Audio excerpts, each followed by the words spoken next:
Good afternoon, everyone. I'm Vicky Hernandez and I head up the property team at Hedges Law.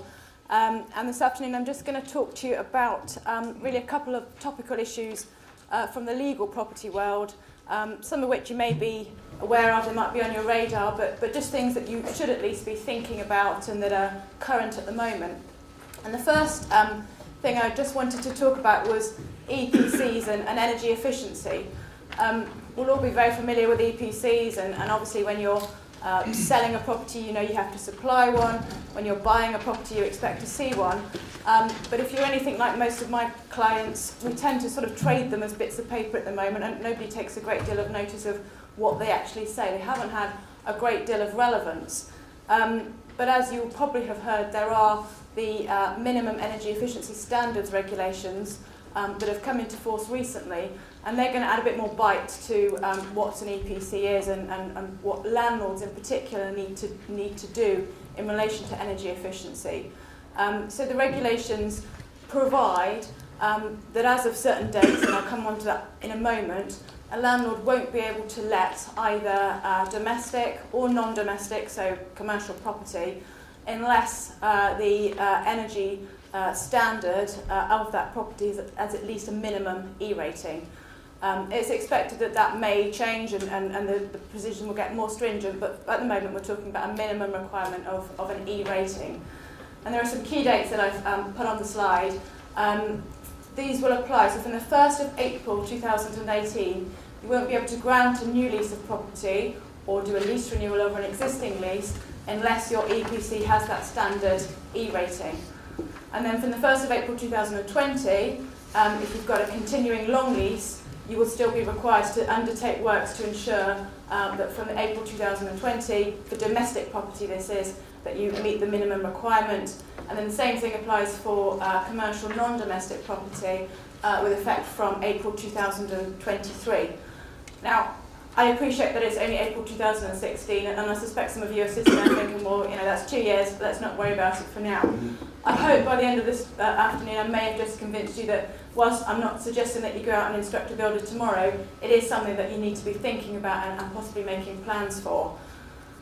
Just to take a step back and to set the scene really, these provisions only apply in respect of property for which you are required at the moment to supply an EPC. So there are some exempt properties. Listed buildings don't come within the existing EPC regime, for example. If you've got temporary buildings with a lifespan of less than 2 years, they're not covered. So we're only talking about properties that at the moment are subject to the EPC regulations.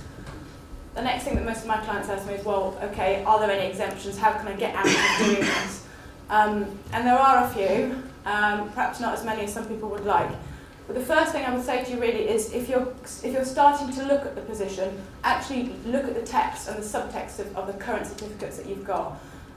Recently I've had a number of people who've started to investigate the position, and if you look at your EPC it will say that I've given you this rating based on these assumptions, A, B and C. And if you actually look what A, B and C are, on a number of occasions they've actually been wrong, and so clients have gone back to the assessors and said, well actually you've assumed that there's no cavity wall installation, you've assumed that there's XY type of boiler, it's not, and we've had them re-rated. So you know, just as a starting point really, think about that. But in terms of official exemptions, there are a few, and I've put out actually a guidance note that I've done on the subject, so you know, you don't have to write it all down, they're there if you want to take them away and look at them. But we have things like if you can get a surveyor to say that carrying out the necessary improvement works would devalue your building by more than 5%, then you're exempt from carrying out the works. If the cost of doing the works is not cost neutral within 5 years on commercial buildings, you're exempted from doing the works. If the cost of carrying out the works doesn't realise itself in terms of energy efficiency savings, then that's another exemption.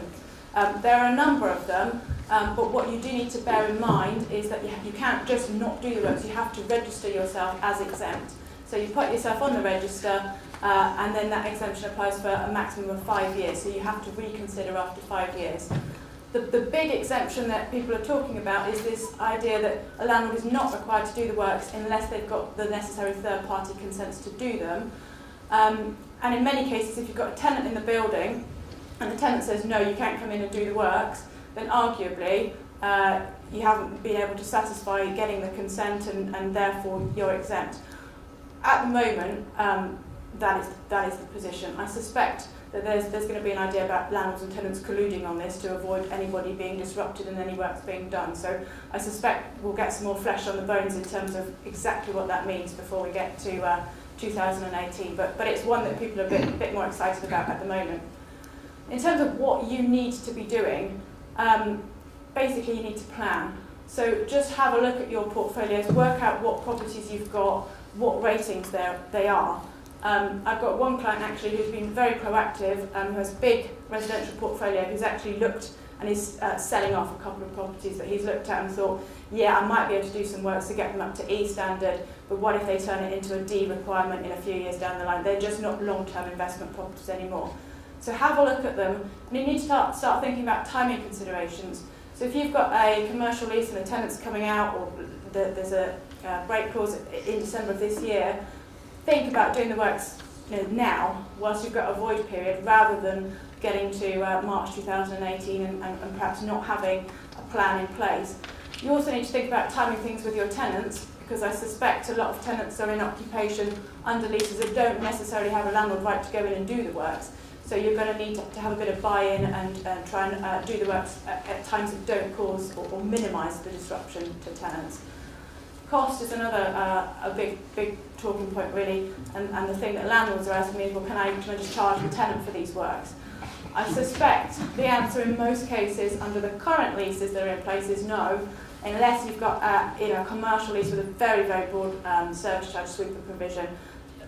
It is unlikely that you're going to be able to recover from tenants, but have a look at them. It's possible. But certainly in terms of drafting considerations and the position going forward, if you're now granting leases, you need to be covering a few points off. So as a landlord, you need to be thinking about reserving the necessary access rights to do the works.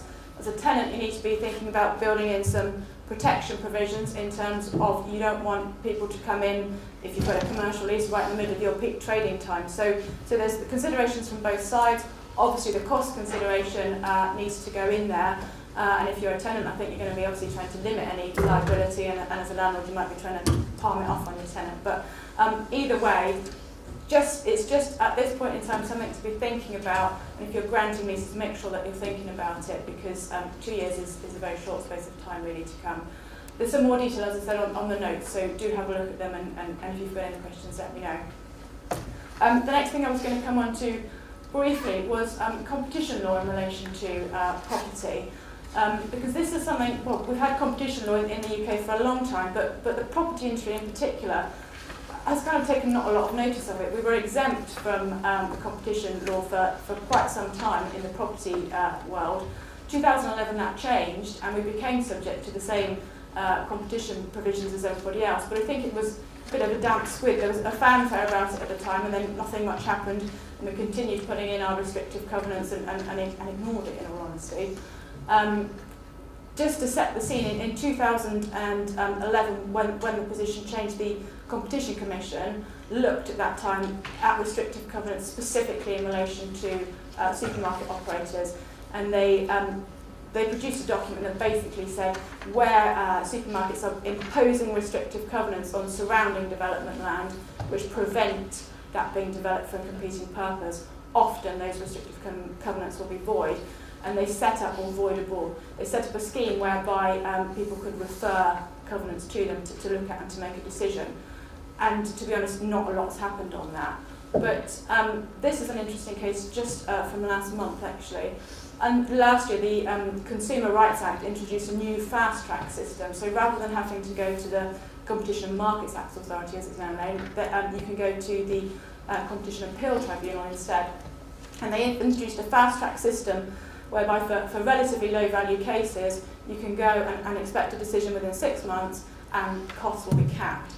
So this is what happened in this case. We have Tesco, who had the benefit of a restriction over adjoining land that no body could develop it for a competing grocery purpose, and the landowner wanted to do a letting to B&M Bargains, I think it was. So they exchanged their conditional contract with B&M, went to Tesco and said, I think that restricted covenant is actually void now, can we agree a release? Tesco said, sling your head, we're not interested. And so they went to the appeal tribunal, and actually they didn't get there because Tesco settled when they realised they were serious about it. But I think it's quite an interesting one because we still, at the moment, have certainly a lot of shopping centre landlords who impose blanket restrictive covenants on tenants about saying that they can't change use necessarily for a purpose that may compete with a different retailer in the centre. We have fast food retailers who, as a matter of course, impose obligations on their landlords that the landlords may not let other units to competitors. And we have, in terms of the development context, lots of pieces of land where there is a covenant which relates to use. And given that we now have this fast-track procedure, which could be relatively cheap, cost-effective, relatively quick, I think we probably will now see the floodgates open a bit more in terms of people bringing cases before the competition tribunal and actually getting covenants released fairly quickly. So, I mean, restricted covenants is a huge area, but if you've got one that's problematic and you're developing, just take a step back and think, actually, is this potentially anti-competitive? Because rather than going to the Lands Appeal Tribunal, which can take a long time, this may be basically a quick fix for something. This is a real whistle-stop tour, but the final thing that I wanted to bring before you is this recent case of copying E-cot and Waring, which was a nuisance case. You'll have seen it in the tabloid press, I suspect, because there was an awful lot of detail about exactly how awful Ms. E-cot was. There were various nuisances, but apparently after the ASBO was introduced, they reduced, and the main nuisance then was just this barking dog. So over a period of about 5 years, there was a lot of nuisance that the Cockings experienced from their nuisance dog, from their neighbour. The point of the case really is not so much about the dog, but the basis upon which she occupied the property. The property itself was owned by Mrs. Waring, who was Ms. E-cot's mother, and she let her daughter live there rent-free as long as she was going to pay the bills and outgoings and so forth. So when the Cockings brought this nuisance case against mother and daughter, the court originally held that both mother and daughter were liable for the nuisance and that they both had to pay damages. They went to appeal, and the appeal court upheld the original decision. They said, if you're a landlord of property, you're only liable for your tenant's nuisance if you willfully join in. If you're part of the nuisance, then you're liable. But if you're a licensor, you're still liable for your licensee's nuisance, even though you might not live at the property, even though you might not have indulged in the nuisance itself. Because if you're a licensor, you have control of that property to a degree that a landlord doesn't.